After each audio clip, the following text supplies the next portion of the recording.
కలియుగ అంతాన్ని చెప్తున్న ఒక స్తంభం. మహారాష్ట్రలోని హరిశ్చంద్రగఢ్లో కేదారేశ్వర్ గుహ ఆలయం ఉంది. ఈ గుహలో నీటి మధ్యలో ఒక పెద్ద శివలింగం ఉంది.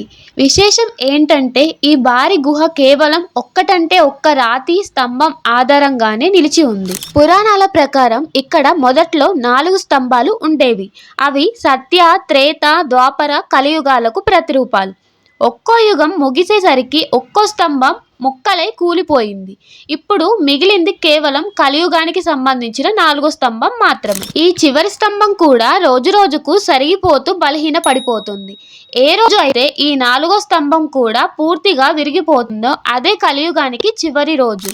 అప్పుడు ప్రపంచం మొత్తం నీట మునిగిపోతుందని నమ్ముతారు. మన దేశంలోని పురాతన శిల్పకళ మరియు పురాణాల పవర్ చూసారా? ఈ ఆలయం గురించి మీకు ముందే తెలిస్తే ఎస్ అని, తెలియకపోతే నో అని కామెంట్ చేయండి.